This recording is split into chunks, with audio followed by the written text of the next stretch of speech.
16h30, Cyrielle Sarah Cohen. Bonjour à toutes et à tous et merci d'être avec nous sur Radio J pour une émission spéciale jusqu'à 16h30. En première partie d'émission, mon invité aujourd'hui, l'humoriste, animateur et comédien Gérard Vives pour la pièce Le Coucou au Théâtre Edgar. En seconde partie d'émission, les goûts de notre invité avec mes chroniqueurs Christophe Barbier et Corentin Le Guinadjar. Un portrait plutôt aujourd'hui de notre invité avec Sandy Boulanger. Et en troisième partie d'émission, témoignage avec l'humoriste Laura Domange qui a subi des insultes antisémites, suivi de notre coup de cœur culinaire Annabelle Chakmes pour son livre Cuisine juive à New York aux éditions Hachette Cuisine. Vous l'avez compris, une émission culturelle mais aussi d'infos en direct sur Radio J. 15h, 16h30, Cyrielle Sarah Cohen. Radio J. Bonjour Gérard Vives. Bonjour Cyrielle. Merci beaucoup d'être mon invité aujourd'hui pour parler bien sûr de votre actualité avec cette pièce Le Coucou au Théâtre Edgar. Je suis bienvenue vous voir, donc on va en parler longuement dans cette émission. Mais on va d'abord commencer par le début, toujours par le début, parce que dans cette émission on a une règle, c'est d'essayer de vous connaître au-delà de ce que vous faites. Gérard Vives, vous êtes né un 30 novembre dans les années 60 à Choisy-le-Roi, dans le Val-de-Marne.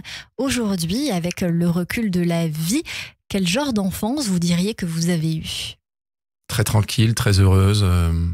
J'étais un petit garçon pas turbulent du tout, plutôt solitaire, très timide, qui parlait peu, même si c'est après ça s'est aggravé, on va dire. Mais non, vraiment très tranquille, sans histoire. Ouais, rien de particulier. Vraiment. Je sais pas ce que vos parents faisaient, oui. Mais en tout cas, je sais que le sens artistique, c'est un peu une histoire de famille. Alors, c'est vrai que j'ai un grand frère qui a vraiment, de ce côté-là, tout attrapé, je trouve. Il a été doué pour le dessin extrêmement tôt, mais quand ça, je dis parce doué... que vous avez beaucoup d'humilité, hein. Non, c'est la réalité, je vous l'assure. Hein. Non, c'est vrai. Il a un talent fou. Voilà, et de tout jeune, et il avait la vocation, hein, vraiment. C'est la vocation. Il avait ça dans les gènes. Mais mon grand-père était peintre, que je n'ai pas connu moi. Mais et ça s'est transmis certainement. Voilà. Et puis il a pris 100% du talent. Et puis voilà, c'est comme ça. Des neveux aussi ? Oui, qui sont tout à fait dans le dessin, illustrateurs, dans la BD, qui marchent très très fort. Et voilà, c'est vraiment, c'est mon frangin qui a tout pris. Votre frangin, comme vous dites, il crée des images, mais vous êtes l'image, si je peux me permettre. On va le voir au fur et à mesure. Peut-être que vous allez prendre conscience de ça, parce que pour moi, c'est assez clair. En tout cas, en ayant travaillé et essayé de comprendre qui vous êtes, bien sûr, il y a les directives et les choix de vos parents qui ont eu une influence sur votre vie. Je le dis toujours, hein, c'est en fait... Je le dis un peu simplement, mes parents, quand ils me disaient « assieds-toi là », je m'asseyais là, comme ils me disaient « tais-toi », je me taisais. Et donc mes parents, je les ai toujours... j'étais pas un rebelle, je les ai tout le temps écoutés. Maman était vraiment la chef de famille. On parle aujourd'hui de patriarcat, d'égalité entre les femmes et les hommes. Et alors en fait, je dis « ah bah oui, ce serait sympa qu'on arrive à égalité avec les femmes », parce que chez moi, c'était maman, quoi, qui dirigeait tout, qui était vraiment la chef de famille, qui était la tête pensante, qui donnait les ordres et tout. Et donc, moi, j'ai vécu avec une femme extrêmement forte, une personnalité incroyable, et je le sais maintenant, et on avance sur son temps incroyablement, quoi. Une femme d'une indépendance terrible, alors qu'elle avait pas fait de grandes études, loin de là, et loin s'en faut, mais qui avait vraiment, classiquement, on va dire que c'était elle, l'homme à la maison, celle qui portait les culottes. Hein. Et je crois qu'elle vous a inspiré, mais on va pas en parler tout de suite, ça va venir dans un instant. Comment la comédie et le sport, parce que le sport a été très important dans votre vie, peut-être encore aujourd'hui. On se souvient de vos muscles incroyables dans Les filles d'à côté, on va en parler dans un instant, mais comment crescendo ces deux choses arrivent dans votre vie ? En fait, quand j'étais donc vraiment très très jeune, je me disais, ça va résumer un petit peu mon caractère. Vous voyez, jusqu'à très tard, je demandais à ma maman, quand j'allais à l'école, je lui disais, comment je m'habille ?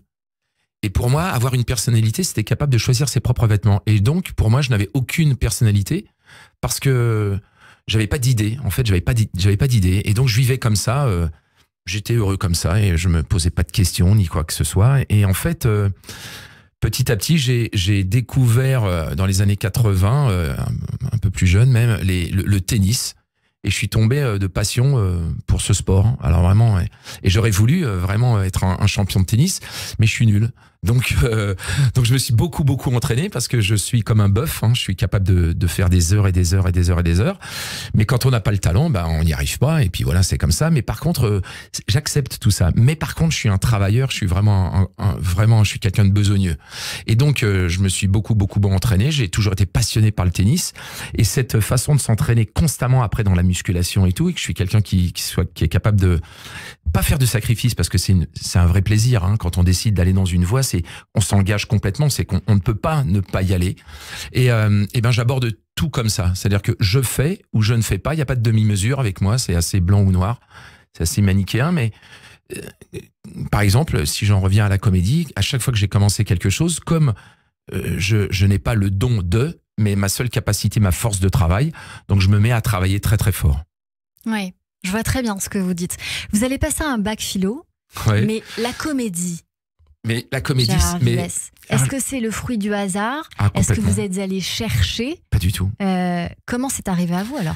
En fait, pour tout vous dire, à cette époque-là, quand je commence la comédie, je fais beaucoup de musculation. Et j'ai un certain gabarit et je m'aperçois, en fait, je fais de la musculation parce que je veux progresser dans le tennis, je veux passer le professorat et j'avais un problème. Bon bref, il faut que je renforce une épaule. Je pars en musculation et je m'aperçois que j'ai des résultats mais très importants. Et je me dis, et pourquoi je partirais pas dans la musculation pour essayer d'atteindre un certain niveau? Sauf que la musculation, à cette époque-là, même encore aujourd'hui, même si elle est avec les réseaux, tout le monde fait de la musculation, le corps, le culte du corps, c'est encore pire que dans les années 80.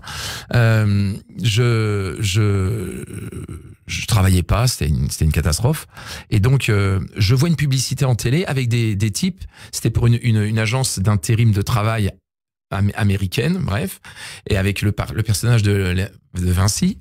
Je fais des gestes, mais on a la radio, ça sert à rien, Gérard. C'est filmé, vous inquiétez pas. Okay, on garde tout. Super. Et donc, je vois ça et je me dis, tiens, ce serait pas mal. Je vois qu'ils utilisent des gars un peu musclés. Et pourquoi je ferais pas ça pour de la figuration, essayer de gagner un peu de sous pour pouvoir continuer à payer mes entraînements. Et je vous sens très ému là, Gérard Vives. Je ne l'ai pas, donc je vais difficilement pouvoir vous aider, mais est-ce que vous voulez donner un indice? Non, et en fait, voilà, je démarre là-dedans, et je me fais remarquer pour mon physique, voilà, pour mon physique, mais parce que j'avais un physique atypique. Mais ça vous dérange? Non, ça me dérange pas, c'est tout ce parcours, je pense à mes parents. Ouais. Bon, vous inquiétez pas, on va y aller doucement. Non. Vous allez avoir la comédie qui va rentrer dans votre vie. Oui, voilà, en faisant de la figuration. La figuration, totalement par hasard. Complètement. Vous avez un verre d'eau si vous voulez. Oui, merci. Et puis finalement, voilà, ces deux choses vont se cumuler. Le culte du corps avec l'image. Vous allez démarrer la première fois dans le rôle d'un culturiste. Ouais, tout à fait. Dans le film Aria de Jean-Luc Godard. On n'aime pas trop sur Radio J, mais c'est pas grave. Les Nuls, l'émission sur Canal+, la série Station Charenton. Exactement. Et cette série-là, incroyable. Gérard Vives, c'est le déclic. En fait, c'est un déclic incroyable parce que mes photos, j'avais des belles photos, on va dire, pour les agences. Et quand on m'envoyait sur des castings, mais des castings de publicité, plutôt justement pour mon corps, etc. J'étais tellement costaud à l'époque, bien plus costaud que les filles d'à côté. On voyait pas ça à cette époque-là. Et donc, je dénotais trop par rapport aux autres mannequins, etc. Et donc, quand on m'appelle pour faire cette station Charenton sur Canal+, c'était un autre Godard d'ailleurs. C'était le fils du dessinateur dans Pif Gadget pas le livre de la jungle en folie. Enfin, bon, bref. Et il me dit non, je voudrais vous rencontrer. Je dis mais non, mais je ressemble à un bœuf, ça sert à rien, faut pas venir vous allez être déçus. Et puis il insiste quand même, je fais ce casting et on me prend pour faire différents personnages. Et donc sur cette série-là, Aude Messéan est la directrice casting 2 ans après dans les sitcoms AB Productions. Et je me retrouve, elle me dit tiens, j'ai besoin d'un gars costaud pour faire dans le miel et les abeilles, on avait besoin d'un gars. Et puis voilà, de fil en aiguille, jusqu'au jour où il y a eu la série Les filles d'à côté. La série Les filles d'à côté, le grand public vous découvre avec ce personnage de Gérard qui est le professeur de sport efféminé de la série qui va durer 3 ans. Oui. Vous arrivez là par hasard, un personnage dont on vous parle énormément encore aujourd'hui. Tous les jours.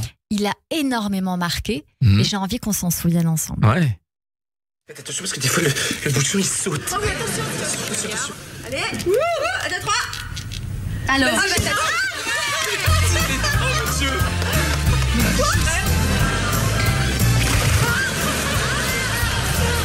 Quoi le machin bariolé là?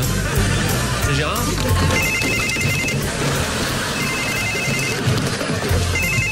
Le téléphone! Allô? Oui! Allô? Si t'existais pas, faudrait t'inventer. Je t'adore, va. Hey, go!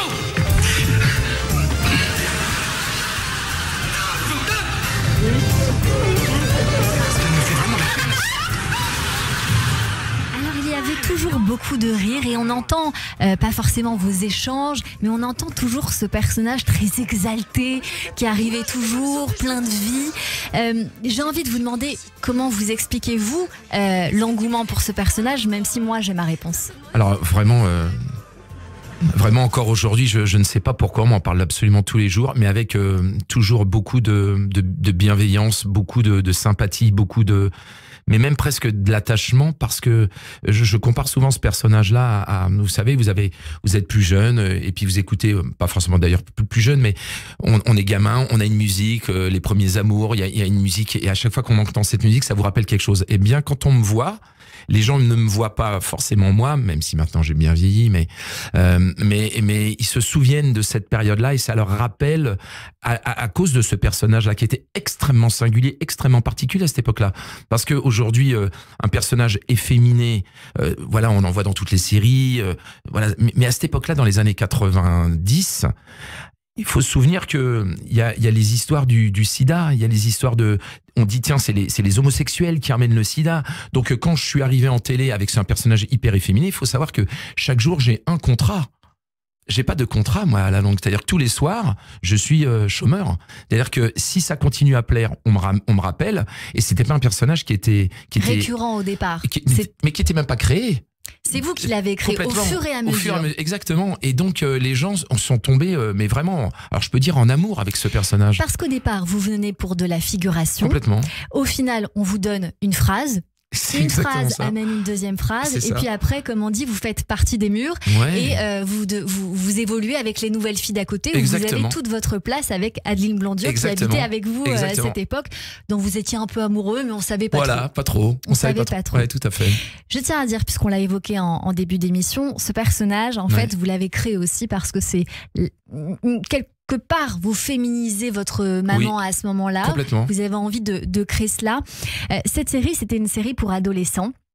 Certes, on a grandi, et pour enfants, plus jeunes, on a grandi avec vous, mais il faut dire aussi que ce personnage, à l'époque, était aussi très important. Donc quand on vous voit aujourd'hui, on a un bout de notre enfance, de notre insouciance, mais on a ce personnage qu'on a tant aimé et avec qui, finalement, on avait peut-être envie d'être amis, qu'on avait envie de connaître, peut-être qu'on avait même envie de faire du sport. Mais c'est exactement ça, les gens, ils avaient envie d'avoir... mais encore, il y a pas... je crois que c'est hier ou avant-hier, j'ai reçu sur mon compte Instagram un message privé qui me disait vous êtes le frère que j'aurais voulu avoir. C'est-à-dire que quand ils voyaient ce personnage-là, et très souvent ça a été ça, le confident, le frère. Et puis c'était quelqu'un de... Moi j'ai essayé de l'amener le plus possible dans la naïveté, mais quand je dis la naïveté, la pureté. Ouais. C'était un enfant quelque part, il était d'une naïveté totale et d'une gentillesse totale. Et la qualité la plus importante pour moi chez un être humain, c'est la gentillesse. Mais vraiment, c'est ce que je mets au-dessus de tout. Gérard Vives, qu'y a-t-il de vous dans ce personnage ? Je sais pas, il faudrait vivre avec moi et puis de se dire il y a de ça ou vraiment je sais pas, je peux pas vous dire parce que je n'ai pas l'aura qu'a ce personnage-là. Hein. C'est attention. Mais vous savez que dans chaque personnage, dans un acteur, il y a de vous. Non mais on est obligé parce que je ne sais pas faire autrement. De toute façon, je ne savais pas faire autrement puisque j'ai pas pris de cours, donc j'ai fait ce que j'ai pu. Hein. Après pourquoi, je sais pas. Je sais pas pourquoi les gens. Je peux pas vous dire entre moi et lui, je sais pas. On va voir dans l'évolution de votre carrière ce côté très autodidacte. Vous l'avez évoqué, vous dites quelque part le talent, je ne sais pas si j'ai du talent, mais en tout cas vous êtes un bosseur, un travailleur, et vous avez toujours la volonté d'apprendre et vous êtes soit très intéressé, soit très désintéressé. C'est exactement ça, c'est comme je le disais tout à l'heure, c'est noir ou blanc. Ça me plaît, j'y vais à fond, ça me plaît pas, j'y vais pas. Mais quand j'y vais vraiment, quoi. Et on va le voir parce qu'après l'arrêt de la sitcom en 96, avec un peu de figuration aussi pour les visiteurs et les nuls, parce que je me suis bien renseignée, vous allez prendre un tournant. votre vie va prendre un tournant parce que vous vous lancez dans l'animation à la télévision. Et ça, comment ça se passe ? En fait, les filles d'à côté connaissaient un succès incroyable. Hein. C'était vraiment incroyable. Et mon personnage, même si je m'en rendais pas compte, en fait, plaisait déjà. Et en fait, Vincent Lagaffe et son équipe, il y avait une très grosse émission sur TF1 à l'époque qui s'appelait Drôle de jeu, qui était une mensuelle. Et Vincent décide avec son équipe, dit tiens, ce serait sympa qu'on le fasse venir, lui, au moins une fois. Et donc, je fais cette émission-là. Et en fait, on était 8 personnalités. Et le public votait à la fin de l'émission pour faire gagner une des 8 personnalités. Et là, c'est assez drôle. Hein. Enfin, c'est drôle, c'est comme ça. En tout cas, je peux le dire parce que c'est la réalité. Et je ne prétends pas ce que je ne suis pas. J'ai fait 17 émissions. Il m'a invité 17 fois, donc 17 mois consécutifs. Et j'ai gagné toutes les émissions. Et le public était incroyable. Le public était d'une gentillesse avec moi incroyable. Ben oui, parce qu'il vous aimait et ça nous dépasse à chaque fois. Exactement. Il va y avoir l'émission Je passe à la télé, le quiz, Drôle de jeu. Ouais. Il y aura une cassette qui s'appelle Drôle de Gérard. Ouais. 2 émissions différentes, découvertes sportives et 2 modules de gym innovateurs que vous avez créés sur la chaîne Santé Vie. Vous allez continuer à être comédien, bien sûr, en parallèle, mais il va y avoir aussi une très grande expérience pour vous qui est le Juste Prix, qui a failli vous coûter la vie. J'ai envie de m'arrêter sur ça, parce que quand ce genre de choses arrivent dans notre vie, il y a une prise de conscience qui arrive en règle générale. Après, qu'est-ce que ça vous a appris ? Déjà, de tout petit et de toujours. Ah, je m'attendais pas à vous faire autant d'émotions aujourd'hui. Non, c'est fou. Hein. On ne sait pas pourquoi c'est comme ça. Mais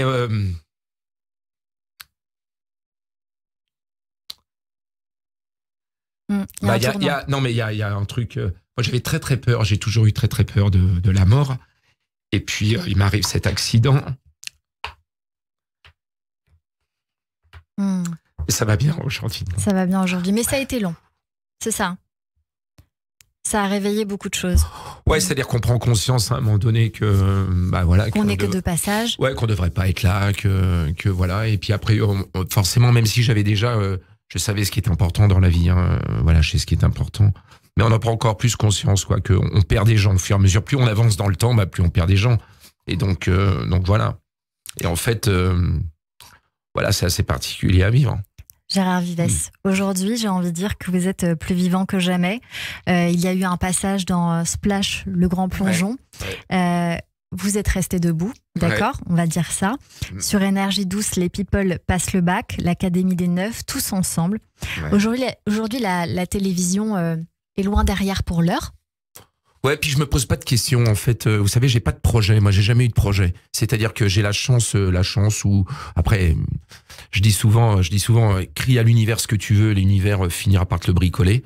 Mais voilà, j'ai eu cette chance, en tout cas, chance où j'ai pas décidé de ma carrière. Je pense pas d'ailleurs que ce soit moi qui décide quoi que ce soit. Franchement, hein, j'ai la sensation que on va me prendre, il faut qu'il arrête la drogue et tout. Je ne bois pas, même pas du café, rien du tout. Hein. Et mais j'ai l'impression que en fait, si je prends un peu de recul par rapport à ce que j'ai fait, je me dis que c'est je comprends pas pourquoi je suis là, quoi. Je comprends pas pourquoi j'ai fait ça. Je comprends pas. Ça m'est arrivé comme ça. Et comme je m'engage après à fond quand je prends des choix et que je m'engage à fond, j'y vais à fond. Et donc, forcément, à force de travailler, vous améliorez. Et donc, peut-être que cette capacité à s'impliquer, peut-être que ça attire certaines personnes. Ils disent, faisons-le peut-être travailler. Et puis, voilà. Et j'accepte aussi j'y vais pas j'y vais parce que je vais porter le maillot de l'équipe. J'y vais pas parce que j'en ai besoin. Non, j'y vais parce que je veux y aller. Vous avez une carrière en 3 temps.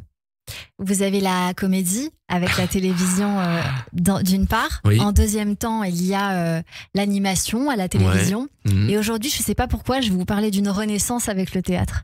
Ouais, c'est incroyable. C'est Luc Hamet, sur le directeur du théâtre Edgar, et qui est comédien et qui est metteur en scène. Il m'appelle alors que il m'avait déjà proposé 2 pièces et voilà, ça ne m'intéressait pas. Les pièces ne me plaisaient pas. J'avais pas le coup de cœur, donc j'y vais pas.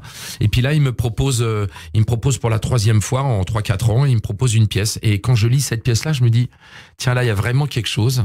Il y a vraiment quelque chose de différent. Et ce que j'aime, c'est l'éléphant dans le magasin de porcelaine. Et j'aime bien jouer ce rôle-là. Et là, en fait, ce qui est incroyable, c'est que dans tout ce que j'ai fait jusqu'à présent, mine de rien, c'est presque du contre-emploi. Alors, c'est pas du contre-emploi, parce que comme vous le disiez très justement, on met toujours de soi quand je suis dans le juste prix, quand je suis dans les émissions, c'est vraiment moi, c'est vraiment, c'est moi, quoi, voilà. Et là, je joue j'ai un personnage dans lequel on ne m'a jamais vu. Et de ce fait, on me dit, mais putain, c'est incroyable. Enfin voilà, Gérard, je pensais pas que peut-être tu serais capable de faire ça, quoi. Vous êtes actuellement dans cette pièce à l'affiche, Le Coucou au Théâtre Edgar, jusqu'au 21 janvier. On va en parler assez longuement en deuxième partie d'émission. Mais c'est une histoire, finalement, où on prend un peu la place de l'autre. Et juste avant, il y avait cette pièce Tableau de famille, où c'était aussi une histoire de faux semblants. Oui. On en parle dans un instant sur Radio J. Merci. 15h, 16h30, Cyrielle Sarah Cohen. Radio J. Radio J. Vous écoutez Radio J à Paris sur 94.8 en DAB+, et sur notre appli Radio J. Radio J.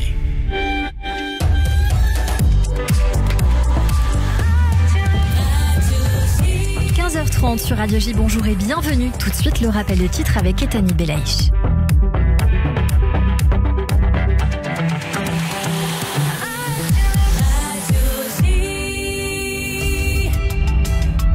Bonjour Cyrielle, bonjour à tous. Au 19e jour de guerre en Israël, la commission santé de la Knesset tient aujourd'hui un débat sur la réhabilitation des blessés de guerre par l'État hébreu. Cela alors que le système de santé du pays manque cruellement de lits de rééducation dans les hôpitaux. Le ministre de la Justice israélien Yariv Levin défend en ce moment devant le gouvernement une proposition de loi pour priver les prisonniers terroristes d'un accès immédiat à un avocat. Après le budget du ministère de l'Information, c'est le budget du ministère de l'Identité nationale juive qui va être utilisé dans son intégralité pour soutenir l'effort de guerre. On parle de 120 millions de shekels, soit près de 28 millions d'euros. Le président turc Recep Tayyip Erdogan annonce qu'il annule tous ses projets de déplacement en Israël. Il estime avoir été abusé par le premier ministre israélien Benjamin Netanyahou et affirme que le Hamas est un groupe de libérateurs. En tournée au Moyen-Orient, le président français Emmanuel Macron est arrivé en Égypte en début d'après-midi pour rencontrer son homologue au Caire. Il doit notamment discuter avec lui de la guerre qui fait rage en Israël. Enfin, l'Élysée annonce qu'un hommage national sera organisé pour les victimes françaises du Hamas. La date, l'heure et le lieu de cette cérémonie ne sont pas encore connus, mais l'hommage devrait avoir lieu dans les prochains jours.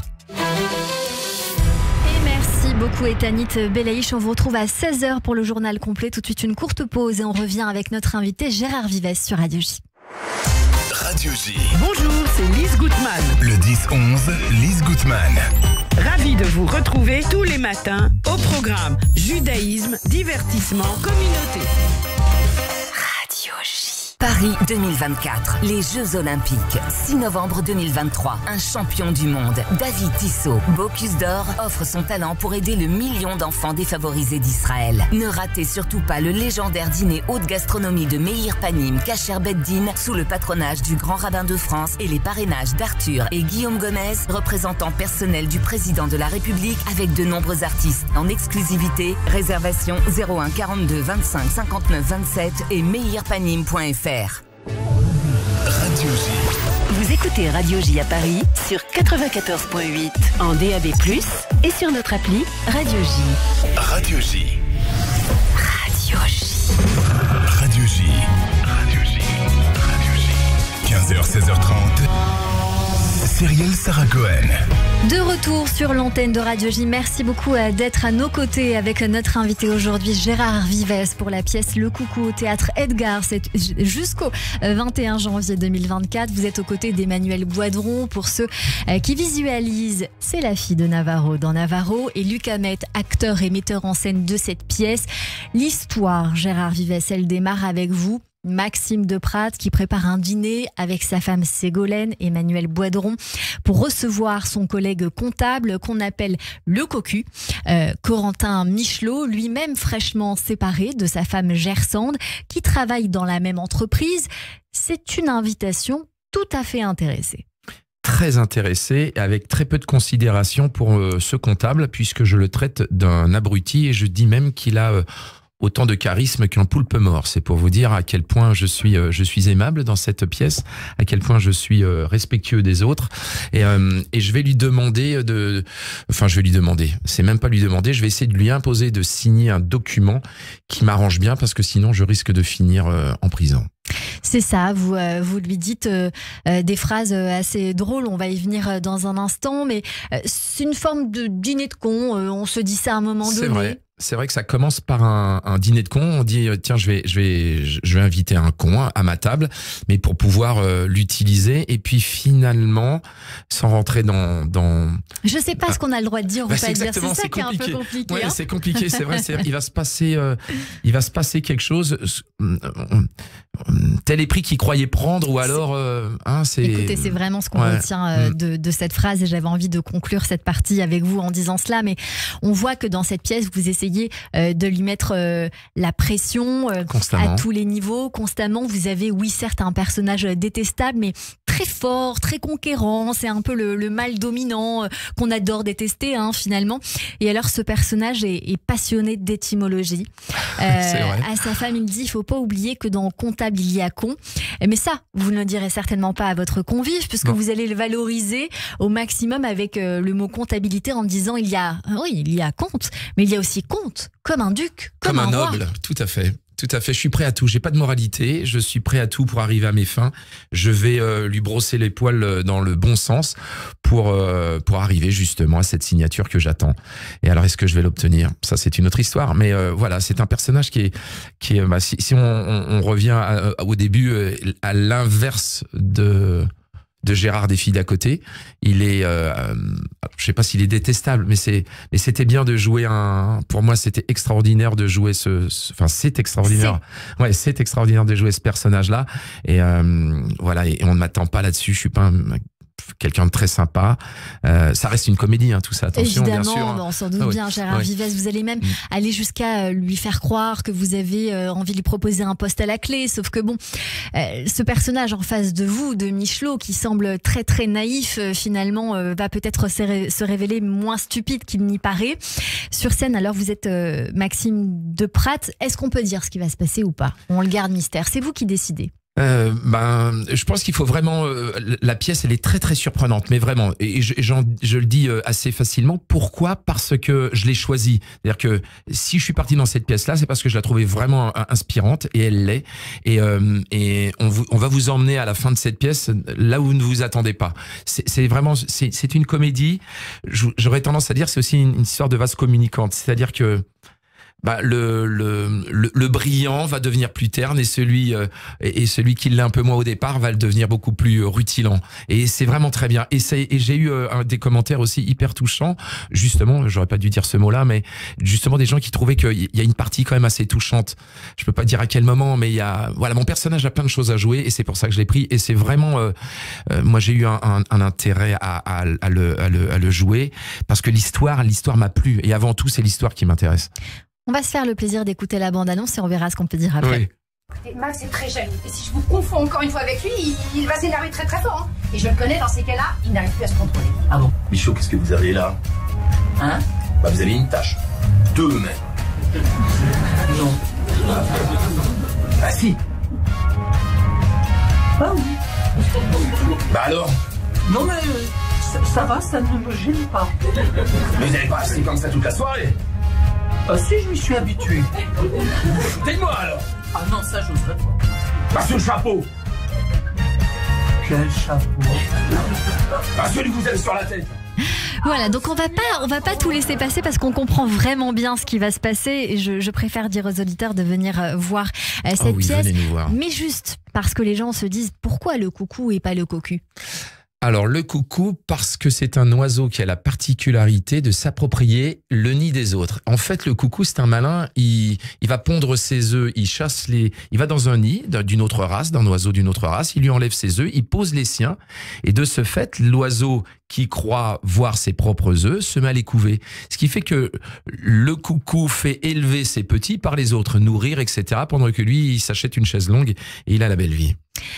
Gérard Vives, il y a cette phrase en pitch de cette pièce qui est « On a tous un jour été pris pour quelqu'un d'autre ».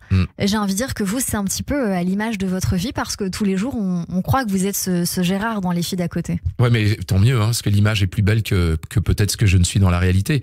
Donc c'est bien, moi, qu'on me prenne pour ce Gérard des filles d'à côté, ça me va bien, vraiment. Il y a une phrase à retenir, quand on sort avec un collègue, on prend des risques que si on lui refuse une augmentation, on soit accusé de viol. J'ai trouvé que c'était très actuel dans cette pièce. Donc voilà, ça fait référence à des sujets d'actualité, de société. Donc voilà, c'est bien de venir vous voir. Le Coucou au Théâtre Edgar, c'est une semaine sur 2 à 19h. Et à 21h, ça vous va très bien, Gérard Vives. C'est gentil. Non, c'est sincère. Je pense que c'est le début d'une longue carrière au théâtre. En tout cas, c'est ce que je vous souhaite. On va poursuivre avec désormais la chronique Flashback sur Radio J. Radio J. 15h, 16h30, Cyrielle Sarah Cohen. Et nous allons à la rencontre d'un autre Corentin sur l'antenne de Radio J. Bonjour, Corentin. Qui n'a rien à voir avec les comptables. Bonjour Cyrielle et bonjour Gérard Vives. Bonjour Corentin. Alors, on va donc entamer cette épopée, ce voyage culturel, mais cette fois-ci, on va le faire dans votre tête, Gérard, si vous le voulez bien. Aujourd'hui, pour ce périple 100% musical, on commence par une véritable pop star sur la scène, non pas uniquement américaine, mais internationale. Roulement de tambour, j'ai nommé Miss Taylor Swift.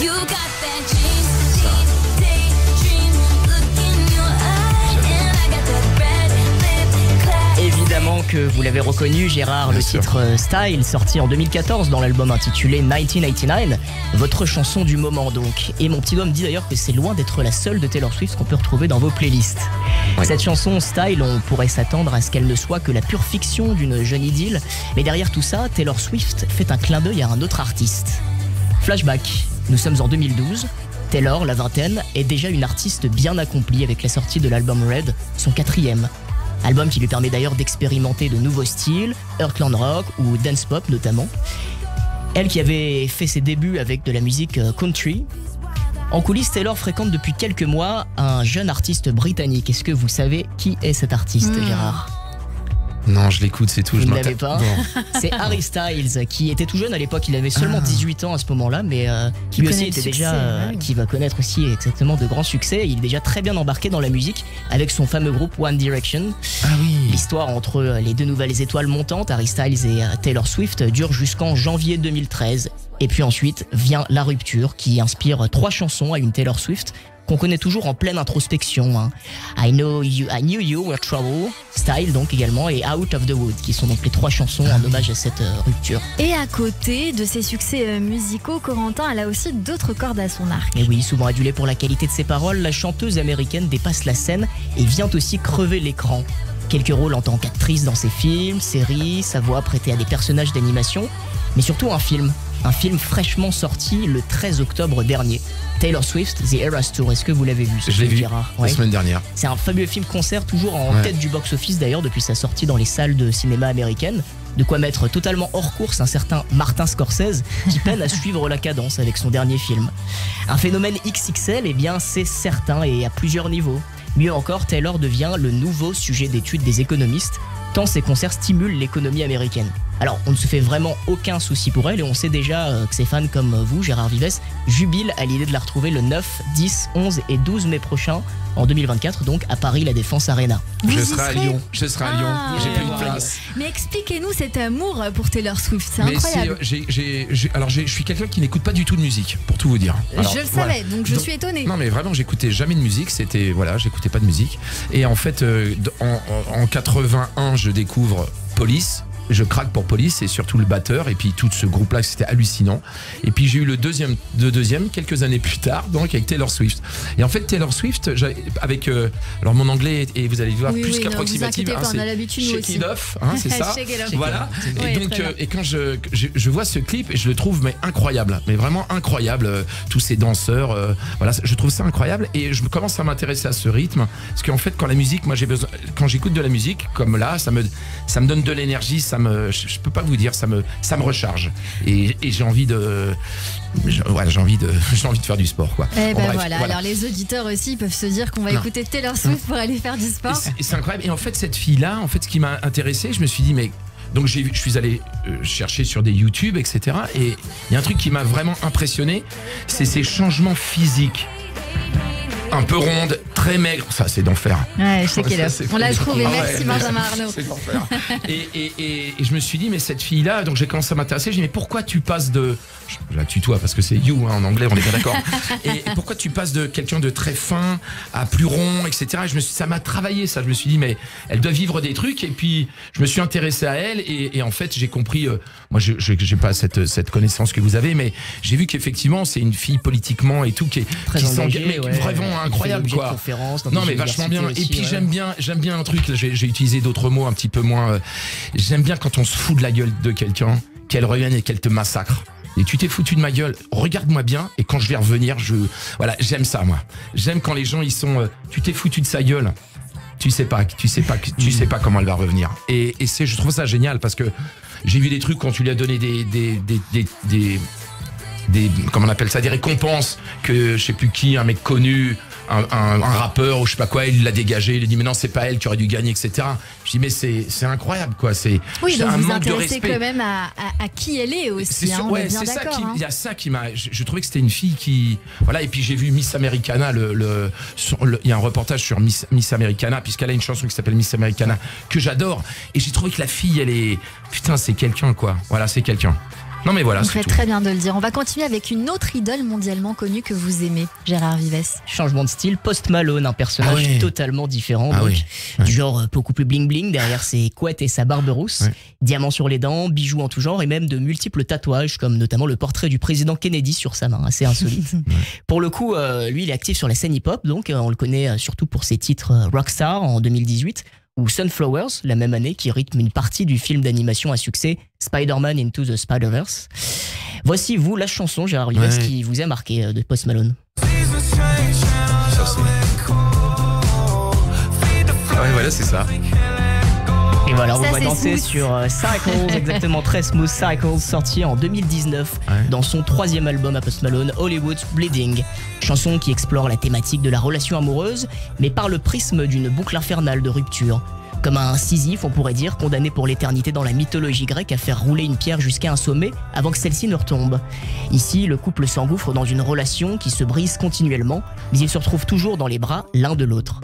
Et cette idée de s'enfuir, mais tourner en rond, c'est comme ça que le chante Post Malone. Alors cette thématique du cycle infernal, voire destructeur, le rappeur la connaît plutôt bien lui-même. Flashback, déjà bien embarqué dans sa carrière musicale, Austin Post, alias Post Malone, fait face à des ennemis bien coriaces. Alcool, cigarettes et substances de toutes sortes. Les quelques épisodes dépressifs qu'il traîne depuis son enfance manquent de plonger l'artiste dans une chute vertigineuse. Ses consommations excessives lui causent même des troubles mentaux. Et autour de lui, il finit par comprendre que le chemin est dangereux. Il perd 3 amis rappeurs à cause des stupéfiants. Il y a Lil Peep en 2017, Mike Miller en 2018, Juice WRLD en 2019. Dans son petit monde, alors, Post Malone, il reçoit de l'aide, à commencer par sa fiancée, qui devient une sorte de vrai guide pour lui. Et dans son dernier album 12 Carat Osage, sorti en 2022, Post Malone se confie sur cette sombre période. Depuis, le rappeur explique avoir adopté un mode de vie beaucoup plus sain, il a perdu beaucoup de poids, à peu près une vingtaine de kilos, et se concentre sur son premier enfant qu'il a eu l'année dernière, une petite fille. Et alors, j'ai envie de dire qu'on va terminer avec un nom beaucoup plus ancien de la scène musicale, mais toujours très actif, Elton John. Tellement actif et des personnalités musicales de choix, s'il vous plaît, avec lesquelles il collabore. L'année dernière, en 2022, il sortait le hit Cold Earth, je parle bien sûr d'Elton John, en collaboration avec la chanteuse britannique Dua Lipa. On appuie sur play.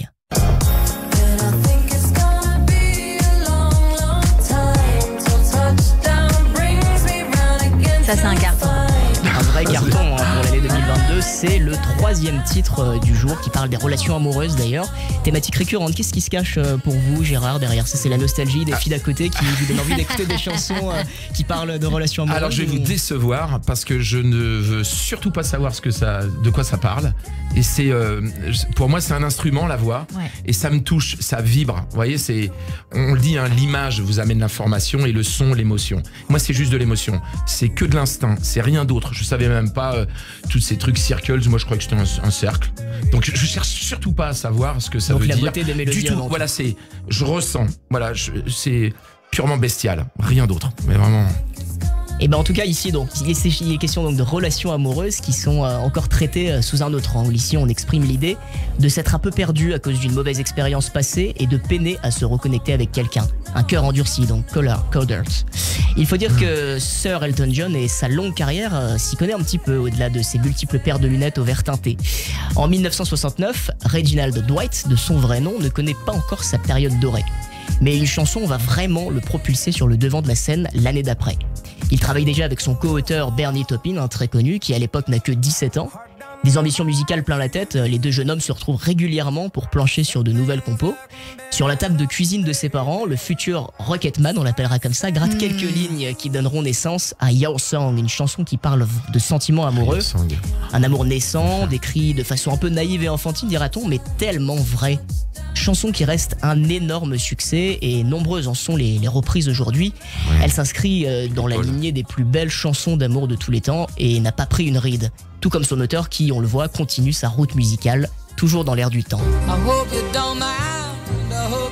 Merci beaucoup Corentin Legui Nadjar. Merci et vous savez, Cyrielle.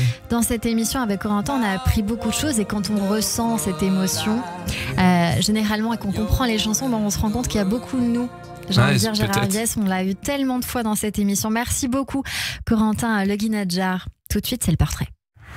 Radio J. 15h, 16h30, Cyrielle Sarah Cohen.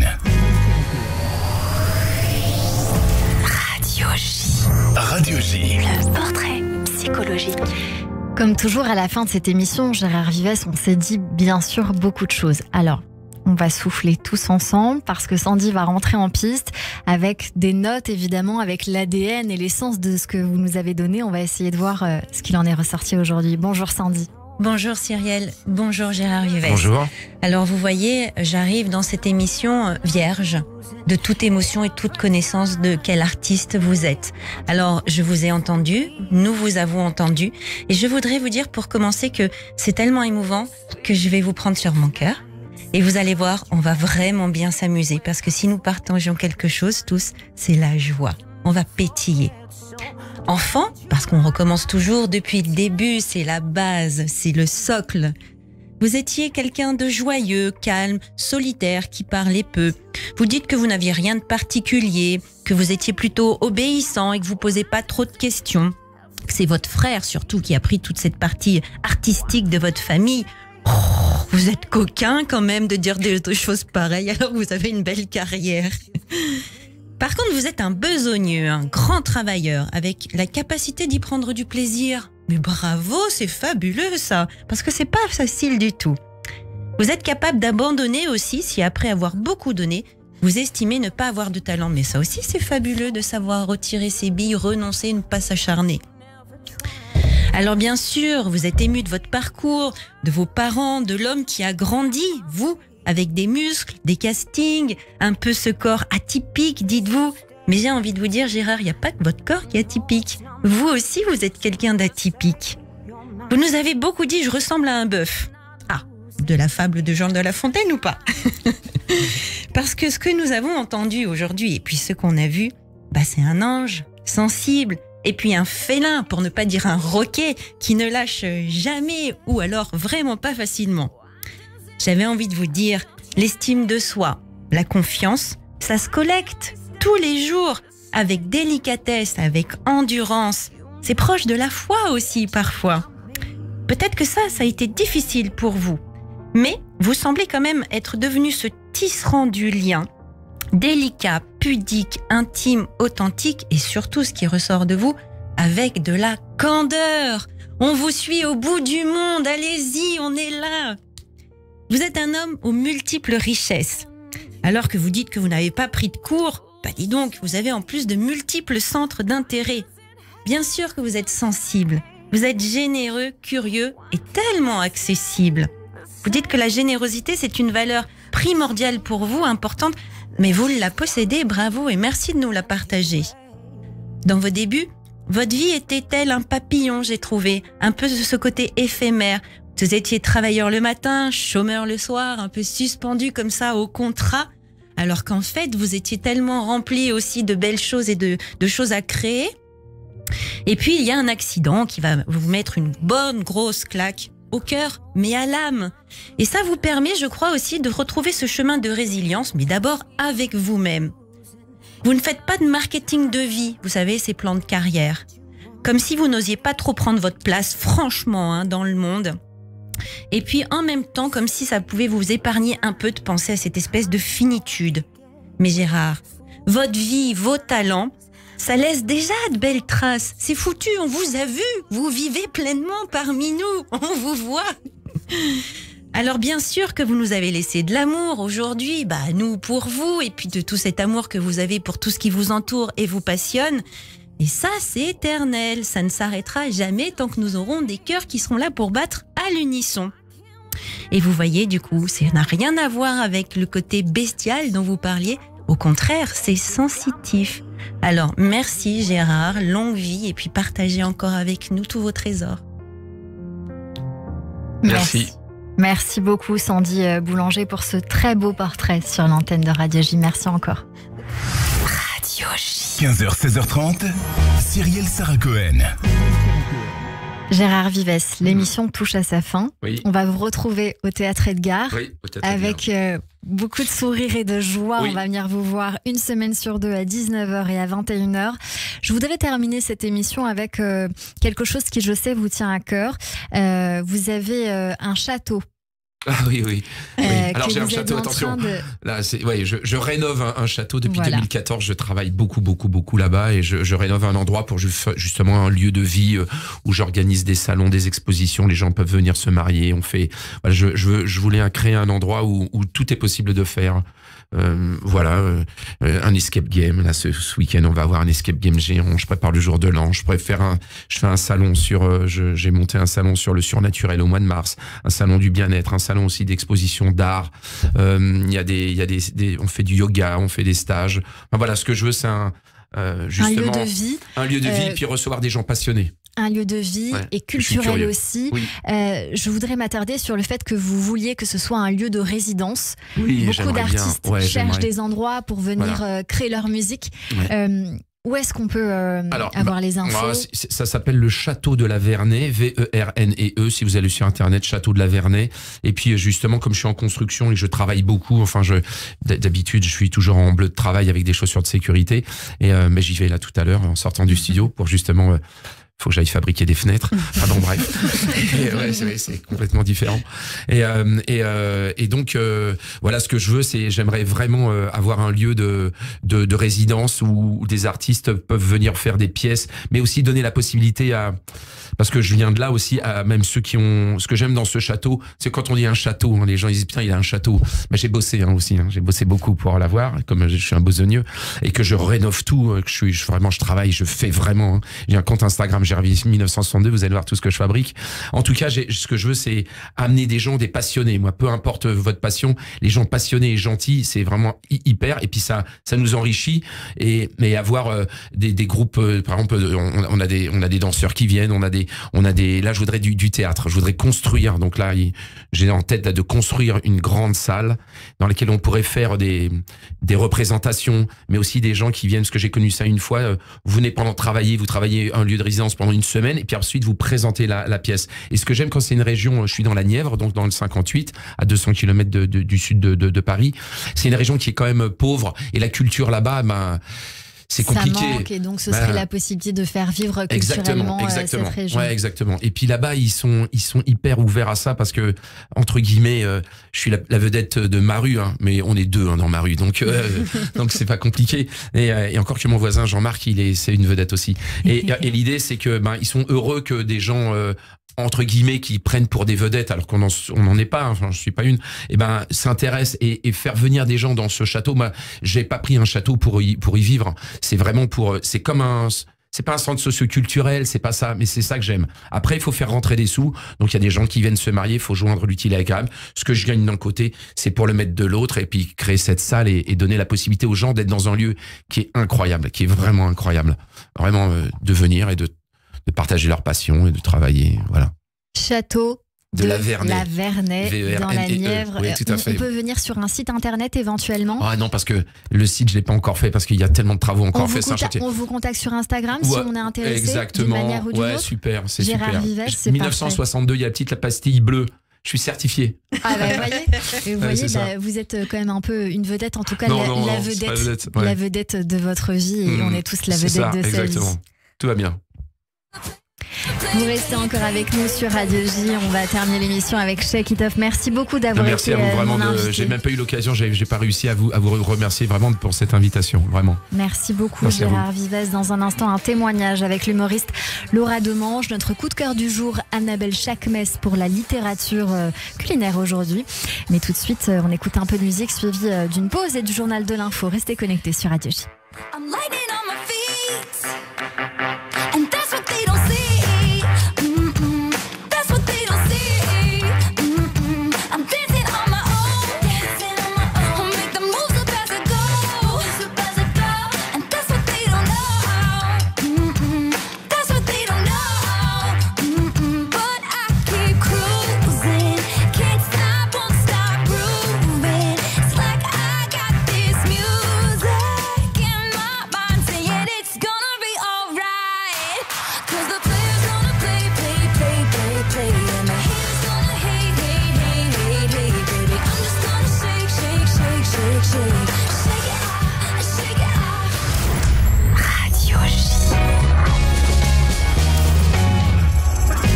Israël vit des moments dramatiques. Nous ressentons tous le besoin d'agir. Le Keren Hayesod, organisation officielle de collecte pour Israël, a créé un fonds d'urgence pour les victimes du terrorisme. Capable d'intervenir en 48 heures, il permet de répondre immédiatement à leurs besoins, tant sur le plan psychologique que matériel. Trop de vies ont été brisées. Aidons-les à se reconstruire. Faites votre don sur keren-hayesod.fr ou par chèque au 152 avenue de Malakoff, 75 116 Paris.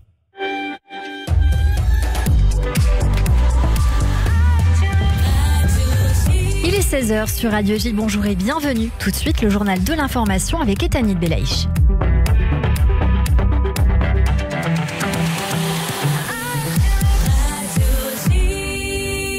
Bonjour à tous. 19e jour de guerre en Israël et l'alerte à la roquette a retenti il y a un peu moins d'une heure dans les localités proches de la bande de Gaza. L'armée israélienne annonce par ailleurs que le Hamas a lancé une roquette depuis la bande sur la ville d'Elat dans le sud du pays. Le projectile a atterri dans une zone dégagée sans faire de blessés ni de dégâts. Dans le même temps, les tensions aux frontières nord du pays s'intensifient après des tirs de mortiers et de missiles anti-chars en provenance de la Syrie hier. Des tirs qui s'ajoutent à ceux opérés depuis le Liban par le Hezbollah. En réponse, l'armée israélienne a mené dans la nuit des frappes aériennes contre des infrastructures militaires en Syrie. En parallèle, Tsahal a mené des opérations antiterroristes en Judée-Samarie. 930 personnes, dont 600 membres du Hamas, ont été arrêtés depuis le début de la guerre dans la région. La commission santé de la Knesset tient cet après-midi un débat sur la réhabilitation des blessés de guerre par l'État hébreu. Le système de santé du pays manque cruellement de lits de rééducation dans les hôpitaux et autres centres de réadaptation, notamment dans le nord d'Israël et à Jérusalem. Près de 5500 Israéliens ont été blessés depuis le début de la guerre le 7 octobre. Le ministre de la Santé estime qu'au moins 500 des blessés auront besoin d'une rééducation qui durera des mois, voire des années. À l'heure actuelle, il n'existe que 115 lits de rééducation ouverts dans le pays, contre 930 avant la guerre. Les médiateurs qataris feraient pression sur le Hamas pour libérer les otages. Les Qataris qui restent ambigus face à la défense israélienne dans sa guerre contre l'organisation terroriste. C'est ce que nous explique notre correspondante en Israël, Pascal Sunshine. Le Qatar qui espère parvenir prochainement à une avancée dans la libération des otages, c'est en tout cas ce que déclare et promet le Premier ministre du Qatar, qui par ailleurs ne s'est pas privé de condamner la politique israélienne de châtiment collectif à Gaza, d'enfants tués à Gaza plus qu'en Ukraine, mais qui n'ont pas eu droit aux mêmes réactions, affirme le chef du gouvernement de Doha. Et donc changement de ton ce matin à Jérusalem, puisque c'est le conseiller à la sécurité nationale, Tzachi Hanegbi, qui se fend d'un post sur Twitter, indiquant qu'il se réjouit de voir le Qatar devenir un acteur essentiel pour faciliter des solutions humanitaires. Les efforts diplomatiques du Qatar sont fondamentaux en ce moment, a donc affirmé Tzachi Hanegbi. Notre correspondante en Israël, Pascal Sunshine. Le président turc Recep Tayyip Erdogan annule tous ses projets de déplacement en Israël. Cela malgré le récent rapprochement opéré entre les deux pays. Selon les termes du chef de l'État, j'ai serré la main de Binyamin Netanyahou. Nous avions de bonnes intentions, mais il nous a abusés. Les relations auraient pu être différentes, mais cela n'arrivera plus, malheureusement, a-t-il ajouté. Recep Tayyip Erdogan a en outre estimé que le Hamas n'était pas un groupe terroriste, mais un groupe de libérateurs qui protègent leur terre, selon ses propos. Après Israël et la Jordanie, le président de la République Emmanuel Macron est en Égypte. Le chef de l'État poursuit son déplacement au Proche-Orient. Il est arrivé il y a une petite heure au Caire. Il doit discuter avec son homologue de la guerre qui fait rage entre Israël et le Hamas. Objectif, prévenir une escalade militaire régionale. À Tel Aviv la veille, Emmanuel Macron a été ferme sur la nécessité de rayer le Hamas de la carte avant d'évoquer une coalition internationale contre le Hamas. Hier soir, Radio J a organisé une soirée spéciale pour la libération des otages en Israël. Une soirée qui s'est tenue à l'Assemblée nationale. De nombreuses personnalités politiques étaient présentes pour réclamer la libération des otages retenus par le Hamas. Les ministres Aurore Berger et Éric Dupond-Moretti ont notamment pris la parole. On écoute le garde des Sceaux. J'ai la certitude que notre réunion sert à quelque chose, que nous serons entendus. Et j'espère bien sûr que ceux qui sont encore captifs seront libérés le plus vite possible. Voilà ce que je souhaitais vous dire ce soir. Le ministre que je suis est de tout cœur avec les victimes. Les victimes françaises qui sont au nombre de 30 Français tués par le Hamas depuis le 7 octobre. 9 de nos compatriotes sont par ailleurs toujours portés disparus. C'était donc Éric Dupond-Moretti et le ministre de la Justice hier soir à l'Assemblée nationale. Enfin, sachez que l'Élysée annonce dans les prochains jours un hommage national pour les victimes françaises du Hamas. La date, l'heure et le lieu de cette cérémonie ne sont pas encore connus. Et merci beaucoup Etanit Belaïch. On vous retrouve demain à partir de 14h pour l'information. Et tout de suite, on passe à une chronique autour de notre actualité avec Christophe Barbier. Juste après la pub, on revient dans un instant sur Radio J. Radio J. Vous écoutez Radio J à Paris sur 94.8 en DAB+, et sur notre appli Radio J. Radio J. Alexis Lacroix, directeur de la publication Actualité Juive Hebdo. En ces jours si difficiles, Actualité Juive se tient plus que jamais au cœur de l'actualité. Soutenez-nous, abonnez-vous, www.actualitéjuive.com ou 01 88 61 45 55. Retrouvez chaque semaine Actualité Juive sur abonnement et en digital sur actualitéjuive.com. Actualité Juive, l'hebdomadaire incontournable de la communauté. Radio J. Radio J. Radio J. Radio J. 15h, 16h30. Cyrielle Sarah Cohen. De retour sur l'antenne de Radio J. Merci de nous rejoindre. Si vous êtes avec nous depuis le début de cette émission, merci pour votre fidélité. Et si vous venez de nous rejoindre, eh bien merci. Tout de suite, on va passer à une chronique théâtre tout à fait d'actualité avec Christophe Barbier qui nous propose de découvrir la pièce Eldorado 1528 qui parlait déjà du choc des civilisations. Et c'est actuellement au théâtre Montparnasse. Et mes acclamations, mon enthousiasme, viva notre bienfaiteur! Olé! Olé! Olé! Au théâtre. Bonjour Christophe. L'actualité Cyrielle nous amène à traiter hélas chaque jour du choc des civilisations. Le théâtre et l'histoire aussi se nourrissent de cet invariant humain. On se dispute des territoires, on impose aux autres sa loi de Dieu, on veut annihiler ceux qui ne sont pas pareils. Comparaison n'est pas raison, et l'âge démocratique a bien sûr changé la donne. Mais cette question traverse les âges. Quelle est la capacité de chacun à tolérer l'autre? Simplement tolérer l'autre. C'est ce qu'aborde Eldorado 1528, un texte écrit et joué sur la scène du Petit Montparnasse par Alexis Moncorgé. Disons-le d'emblée, son travail d'incarnation des différents protagonistes de cette épopée de conquistador est impressionnant. C'est lui qui emporte le morceau. Nous sommes en 1528 donc, et Alvar Núñez, dit Cabeza de Vaca, c'est-à-dire tête de vache, est dans une expédition de conquistadors aventureux qui veulent explorer la Floride. Ils espèrent y trouver la fortune, ils espèrent y trouver l'Eldorado, la cité bâtie entièrement en or. Attaquée, harcelée, malade, la troupe finit par s'éparpiller. Núñez refait sa vie parmi les Indiens. Mais son destin n'est pas celui-là. Et le voici maintenant menant une sorte d'armée d'indigènes, d'exode, à travers le sud de ce qui sera un jour les États-Unis. Est-il un traître ou un prophète, un messie ou bien un simple mercenaire? La question est plus profonde, car le conquistador Núñez est en errance. Il est au cœur d'un voyage dans la nature humaine. Quand cesse-t-on d'être humain pour devenir un barbare? Quand abjure-t-on son humanisme au profit de la cupidité, au nom d'une supériorité raciale ou d'un dogme religieux? Le texte, bien sûr, approche parfois la bien-pensance, en laissant croire que le bien serait autochtone et que le mal serait espagnol, européen. Mais Moncorgé évite ce piège décolonialiste en choisissant une intrigue plus ambiguë, plus complexe, plus onirique, plus sentimentale et surtout, encore une fois, en incarnant des personnages multiples et protéiformes. Eldorado 1528 nous apprend que la découverte du Nouveau Monde, quelles qu'aient été les aspirations des aventuriers, ne pouvait que tourner au massacre à cause de l'égoïsme et de la folie des hommes. Mais le spectacle nous enseigne aussi qu'il n'existe qu'un seul Eldorado dans le monde, la sagesse. La sagesse que l'on thésaurise avec les années. Et merci beaucoup Christophe Barbier. Radio J. 15h, 16h30, Cyrielle Sarah Cohen. Et à présent, un témoignage avec l'humoriste Laura Demange que nous avions reçu il y a quelques mois sur Radio J. Bonjour Laura. Bonjour Cyrielle, merci de me recevoir. Merci mille fois d'être avec nous aujourd'hui sur l'antenne de Radio J. Je tiens à dire à nos auditeurs que vous avez été une des premières à m'avoir écrit pour me dire beaucoup de choses, pour votre soutien déjà, ne serait-ce que moral. Donc je voulais vous remercier publiquement pour cela.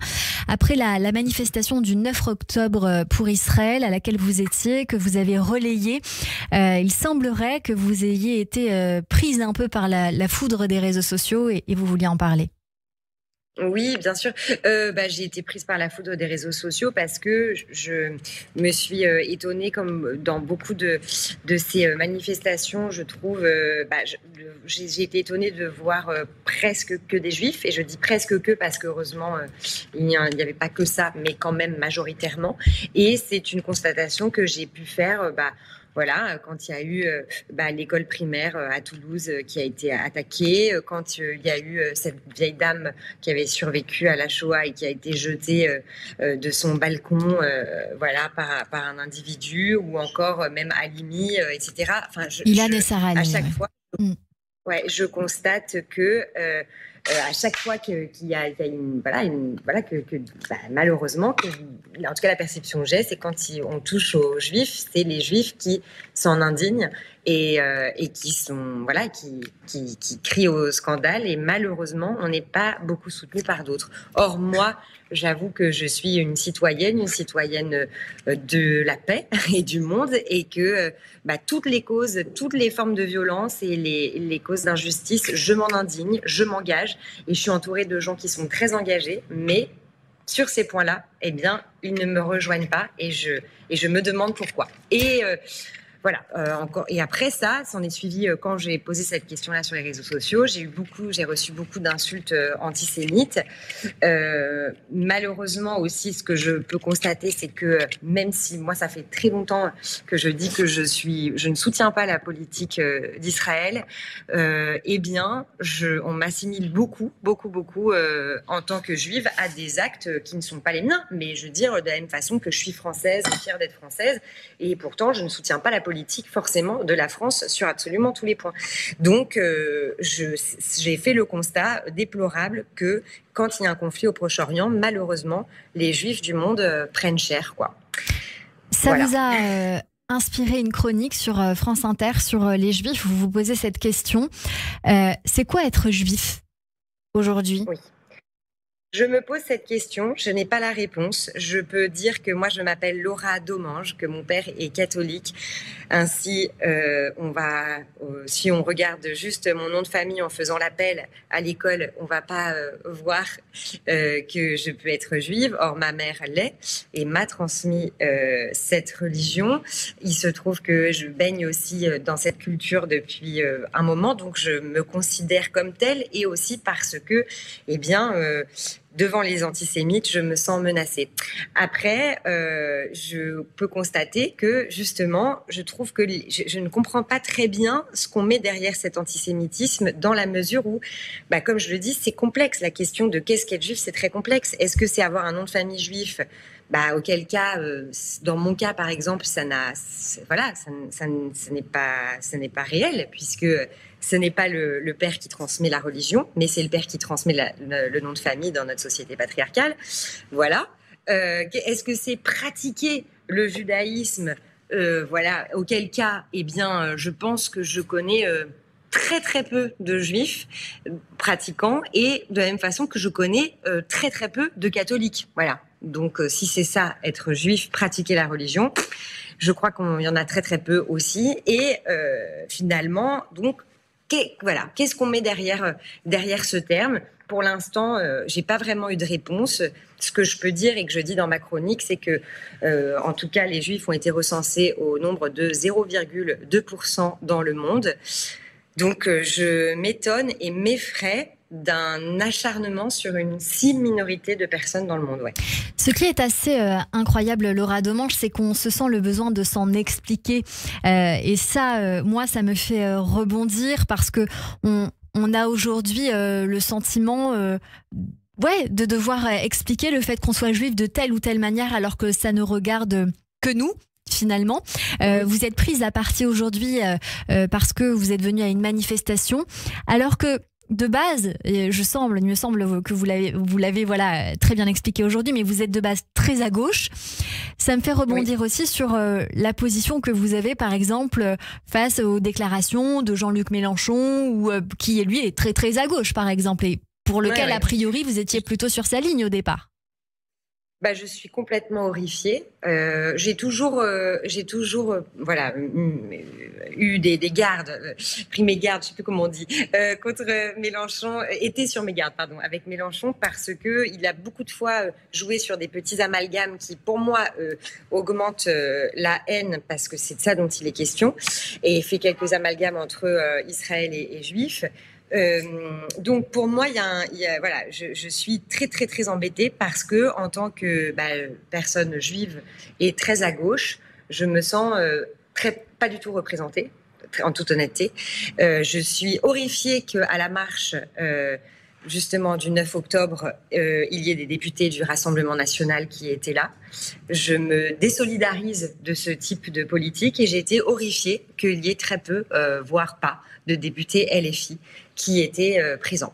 Donc, pour moi, on est dans quelque chose de terrible, c'est-à-dire qu'avant la politique et avant de faire la politique, je pense que Delphine Orvillard le dit très bien, il est question d'humanité, et je trouve que ce qui m'inquiète en ce moment, c'est que le monde se déshumanise beaucoup et que chacun, en évoquant des arguments politiques, on passe à côté de l'essentiel, c'est-à-dire on ne s'unit pas pour la paix et pour quelque chose de pacifiste. Voilà, c'est ça ce qui se passe en ce moment.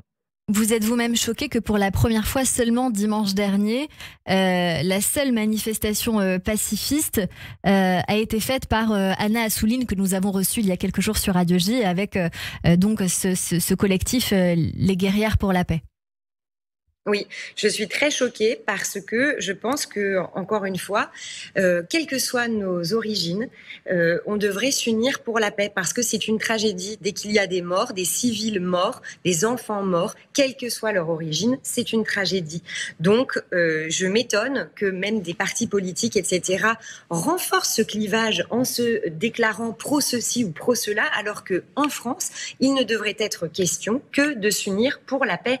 Et il y a eu une marche dimanche dernier qui a été très peu relayée. Donc dimanche dernier, ça fait quand même plusieurs dizaines de jours après la première attaque du Hamas du 7 octobre. Je trouve que c'est un peu tardif pour s'exprimer en faveur de la paix. Alors je ne remets pas du tout en question l'initiative des guerrières de la paix, pas du tout. Je remets plutôt en question l'attitude des personnes qui sont très à gauche notamment, et qui ne sont pas d'origine ceci ou cela, qui sont soi-disant militantes pour le peuple et pour défendre les opprimés, mais malheureusement, je pense pas, non, je pense qu'on excite la haine beaucoup en se réfugiant derrière des arguments politiques, alors que là, la seule priorité, ça devrait être de s'unir pour la paix. Laura Domange, vous évoluez dans le milieu de l'humour. Forcément, il y a beaucoup de plateaux d'artistes en ce moment, comme toujours d'ailleurs, bien évidemment. J'ai envie de vous demander si vous parlez avec vos confrères et que dit le milieu des humoristes en ce moment. Alors, je peux pas parler à la place de tout le monde. Je peux dire que moi, depuis ces événements, je me suis extraite des plateaux d'humour. Je joue mon spectacle au Théâtre du Gymnase les mardis et mercredis à Paris et en tournée dans toute la France. Et c'est génial parce que je suis devant un public qui vient se détendre, rigoler. On ne parle pas de ça et c'est très difficile de sortir la tête de l'eau et de parler d'autre chose. Mais quand même, ça fait du bien et beaucoup m'en remercient après. Donc pour ça, c'est top. Par contre, sur les plateaux, c'est là où on va tester des sketchs. Des sketchs qui peuvent être maladroits parce que on va réagir à chaud sur les événements d'actualité. Or, on le voit bien, là, c'est très compliqué de réagir à chaud. On est tous habités par, toutes et tous habités par, voilà, quelque chose de très affectif. On est dans l'émotionnel, donc pas de place au recul et, à mon sens, encore moins à l'humour. Je reconnais que je suis, en ce moment, à fleur de peau et très susceptible. Donc, les bonnes vannes qui peuvent d'habitude nous faire un peu sourire et grincer des dents sur les communautés, je veux dire les vannes sur les juifs, les vannes sur les musulmans, sur les arabes, moi en ce moment elles ne me font pas rire et je n'arrive pas, je dis pas que c'est bien, mais moi je n'arrive pas à faire autrement. Donc je me suis protégée et je ne suis pas allée sur ces plateaux parce que j'ai vu que j'étais trop sensible quand je voyais certains humoristes prendre des positions quand même politiques avant de condamner des crimes humains. Voilà.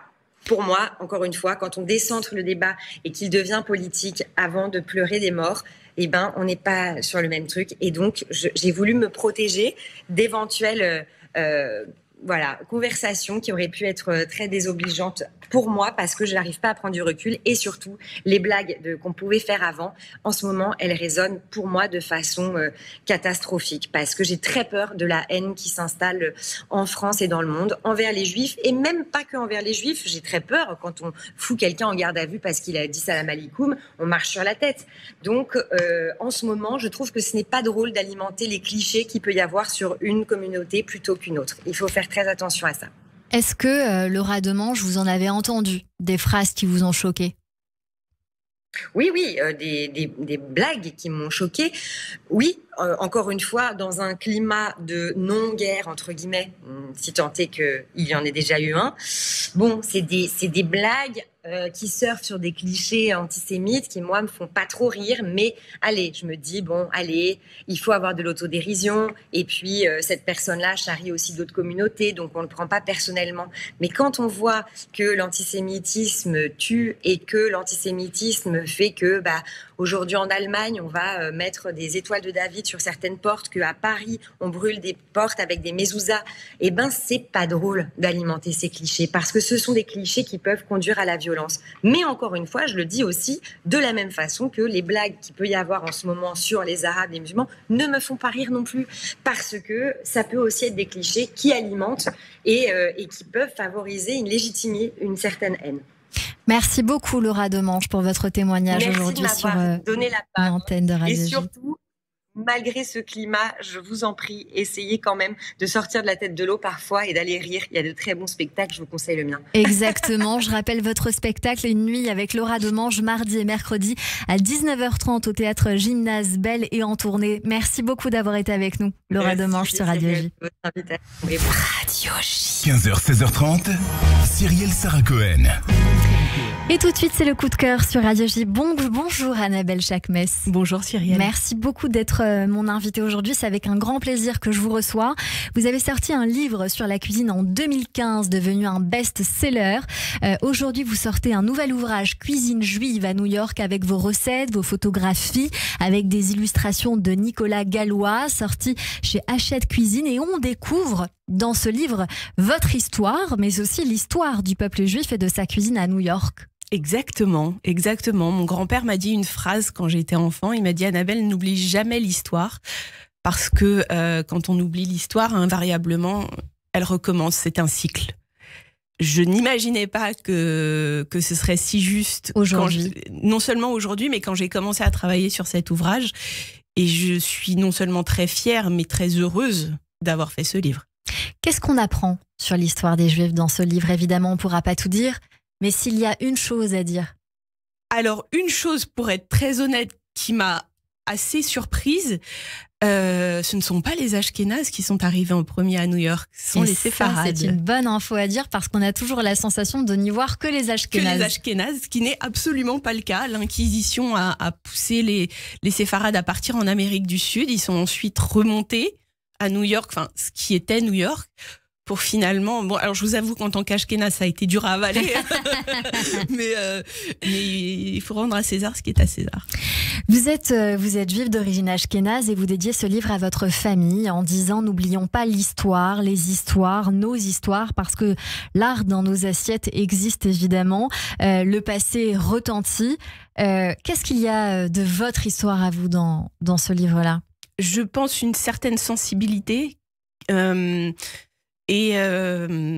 grand-père était un grand lecteur. Et je pense que c'était aussi une sorte d'hommage à mon grand-père que de se rappeler de cette phrase qu'il m'a dit à travers un livre. Je pense que c'était le faire avec un livre. Vous savez, vos grands-parents, les miens, tout le monde nous parle. Qu'est-ce qui reste de ces paroles des années, des dizaines d'années après ? Voilà, les écrits. Et il fallait pas gâcher ce que ce monsieur m'avait raconté. Alors vous savez, on a reçu dans cette émission il y a pas longtemps Yoni Saada qui est venu pour son livre Sababa. Il nous a raconté bien sûr beaucoup de choses, mais il nous a parlé de ces fameux petits bloc-notes ou ces fameuses petites feuilles avec les recettes de nos grands-mères écrites, mises dans des calepins, etc. Est-ce que vous, cela a été le cas ? Pour vous inspirer à écrire ce livre où vous nous faites découvrir 75 recettes traditionnelles authentiques et parfois totalement méconnues. Qu'est-ce qu'il y a dedans ? Il y a des recettes qui ne sont pas les miennes parce que je ne suis pas new-yorkaise. En revanche, j'ai demandé à plein de gens sur place. J'ai demandé à une jeune femme qui s'appelle Lisa Alperne qui m'a parlé de cette cuisine. J'ai un monsieur qui est devenu un de mes meilleurs amis, qui est exceptionnel, qui s'appelle Steve Cohen, qui est le manager du Second Avenue Deli. Qui n'est pas mon père, je le dis. Qui est le manager du Second Avenue Deli à New York et qui m'a raconté aussi comment le pastrami est devenu ce qu'il est devenu. J'avais pas ces cahiers-là. En revanche, j'ai eu beaucoup de transmission orale, ce qui est le propre du peuple juif. Je me suis demandé, parce que je me suis mise à la place des auditeurs, est-ce qu'on a la fameuse recette du bœuf bourguignon et les galettes de pommes de terre de Madame Maisel qu'on retrouve sur Prime Video, cette série qui a connu tant de succès? Alors, je n'ai pas de bœuf bourguignon. En revanche, bien sûr qu'il y a des latkes qui sont emblématiques. C'est Nicky Russ de l'Appetizing Shop Russ & Daughters qui m'a fait la préface et qui m'a donné ces recettes de latkes. Il y a beaucoup de recettes dans ce livre, bien sûr, babka, pastrami, bagel, mais aussi cornet de beef, beaucoup d'autres choses comme Rimbaud cookies, blintz, des choses qu'on ne connaît pas. Et donc c'est ça qui est bien de faire découvrir. En tout cas, moi je ne suis pas ashkénaze, donc c'est avec grand bonheur que j'ai parcouru votre livre et toutes ces belles couleurs et toutes ces pages, et avec l'envie de cuisiner et de découvrir ce que vous nous faites découvrir. C'est un livre donc sur la cuisine de New York, mais avec aussi quand même, il faut le dire, Annabelle Chakmes, un sentiment profond d'attachement à la France dans ce livre. Une fois encore, je crois que c'est mon grand-père, vous savez, qui était profondément français. Et oui, alors il y a un attachement à la France, mais c'est surtout un attachement à l'histoire. Parce que, en fait, quand j'ai commencé à écrire ce livre et la volonté de le faire, c'était aussi de me dire, il y a des recettes qui vont s'assimiler. Aujourd'hui, est-ce que les gens se disent, le pastrami ou le bagel ont été juifs à un moment? Ben, pas nécessairement. Et c'est ce qui me dérangeait vraiment. Je voulais pas que ces recettes deviennent profondément new-yorkaises sans qu'on sache à jamais ce qu'elles ont été avant. Est-ce que les recettes s'assimilent en fonction des gens? Probablement. Je l'imagine en tout cas. Annabelle Chakmes, vous êtes en promo en ce moment avec ce dernier livre, une double page en Libération avec de très bons retours, mais vu la période que nous vivons, est-ce que il y a eu des réactions? Alors oui, il y a eu des réactions de façon précise. Vous voyez, pas plus tard que ce matin, il y a un monsieur qui n'avait pas acheté mon livre, qui a laissé un avis infiniment négatif sur Amazon. Bon, ok. Alors que là, il y avait vraiment pas marqué qu'il avait acheté le livre et voilà. Donc bon, j'ai une très bonne communauté sur les réseaux sociaux qui a fait en sorte que ça se transforme plutôt positivement. Maintenant, oui, il y a toujours des petites réflexions. Des gens qui me disent que, vous comprenez, avec la situation actuelle, on peut pas mettre votre livre sur les réseaux sociaux, c'est touchy. Non, c'est pas touchy. C'est-à-dire que la promo se réduit, c'est moins évident. Alors non, la promo dans les médias se réduit pas. C'est des initiatives totalement personnelles d'individus lambda qui sont qui prennent des positions qui leur sont propres. Mais on sait aujourd'hui le pouvoir des réseaux sociaux pour une promotion d'ouvrage. Et c'est vrai que si un tel ou un tel ne le met pas par choix, parce qu'il a juste marqué le mot juif, parce qu'en réalité, qu'est-ce qui se passe? On parle de cuisine et on parle de New York. Donc, ne pas mettre le livre sur un réseau social, c'est ne pas avoir envie de se confronter à certaines réflexions. Par le passé, c'était déjà arrivé? Oui, le premier, c'était un peu tendu. Mais ça a été très bien vendu, puisque best-seller.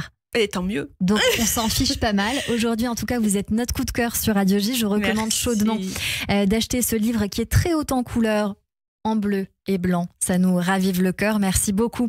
Annabelle Chakmes, Cuisine juive à New York, Babka, Pastrami, Bagel aux éditions Hachette Cuisine. Le livre est magnifique, ne serait-ce que pour la déco. Si vous n'êtes pas lecteur, il faut l'acheter. Il est splendide. Merci beaucoup d'être venu nous voir sur l'antenne de Radio J. Radio J. 15h, 16h30, Cyrielle Sarah Cohen.